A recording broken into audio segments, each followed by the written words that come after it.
what's up you guys, the Curious Owl here, and today I am bringing you my November TBR.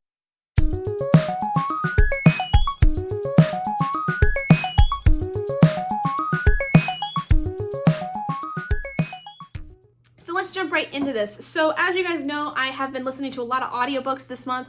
Currently what I'm working on is the 7.5 Deaths of Evelyn Hardcastle by Stuart Tutton. I think I'm like over 9 hours into this audiobook, so I have like a little more than 5 left of it, and it's pretty good. At the moment, I would say it's more of like a 4-star than a 5-star, because there's some things about it that I'm kind of not really jiving with, but it's overall pretty good. And then my physical read at the moment is I'm working through Feast of Fools, which is book 4 in the Morganville Vampires. I've got about 67 pages into it. I was planning on finishing this though before the end of the month, but there were so many things that happened within the last few days of October that were kind of not really expected, but also like were kind of planned. Like there were just so many things happening that I didn't really feel like I had a lot of time to get through this one, but I will finish it within the first couple days of November. So let's get into the actual TBR for the month. So as I told you guys before, I'm still going through the Morganville Vampires reread, and I'm trying to get myself caught back up. So my hope is that this month, first of all, I'll finish Feast of Fools, but then get into the next volume that I have, which is Lord of Misrule and Carpe Corpus, which is books 5 and 6. Then also getting through volume 4, which has books 7 and 8, Fade Out and Kiss of Death. And then from there, we are actually going to get into my real, like, physical standalone, like, books, not really standalone, but the one novel books, and the first one will be Ghost Town. So this is kind of where the story, I think, starts to pick up a lot more. Like there's more involved in the story. Ghost Town is like one of the first books in the series that actually crests over 300 pages. So yeah, it's gonna get pretty interesting here from here on out. And if I remember correctly, things really start taking a turn for the worst in a lot of ways, starting with this one, and it carries on through the entire rest of the series. So I'm really excited to get to this point because I know that this is when things really start to change in terms of the tone of the story and the overall heightened scaredness of the story, if that makes sense. So Ghost Town will essentially get me caught up because this is the one I wanted to read for November of this year to get myself within the whole 1 month reading one book kind of deal. So Ghost Town is going to be the November pick. So then obviously I still have all my random TBR books, which are Smoke in the Sun, Jacoby, Alyssa Cage's Cinder, The Birth of Venus, Monsters Volume 1, The Wicked Will Rise, and Sharp Object. So now we're going to pick the November random TBR pick. Now I don't know if I'm going to get through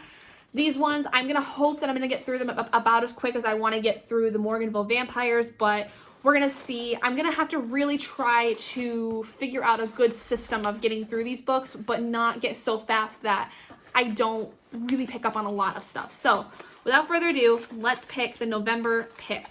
Okay, so November's random TBR pick is Rebels and Traitors by Lindsay Davis. Ooh, okay.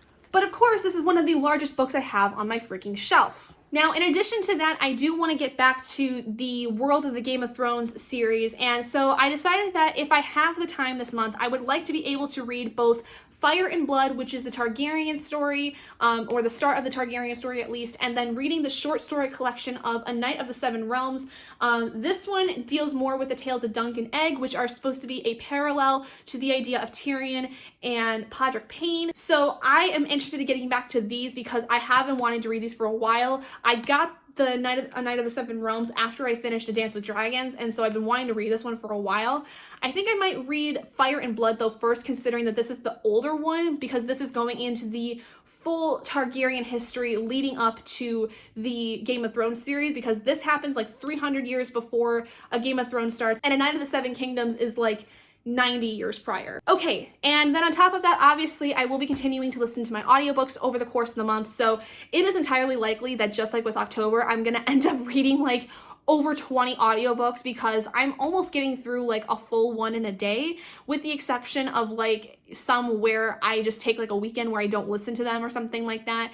But generally it's about an audiobook a day. So it's entirely possible I'm gonna have to start splitting up my wrap-ups either into 2 parts, or going through the first half of the month in my coffee and ketchup video, and then going through the second half of the month in my actual wrap up for the end of the month. So let me know what you guys would prefer actually. So in the comments, let me know whether you would prefer me to do a 2-part video for the wrap up themselves, where I go through maybe the first half of the month and then the second half of the month in the second part, or if you would like for me to do my first half of the month wrap up in my coffee and ketchup video, and then use my November wrap up to kind of go into everything I read, but focusing more on the second half of the month in an actual wrap up at the end of the month. Anyway, thank you guys so much for joining me in this video. If you guys did enjoy the TBR, please do give it a big thumbs up. And if you're not already and you'd like to be, hit that button down below and subscribe to become an owlet in our flock. And I will see all of you guys in my next video.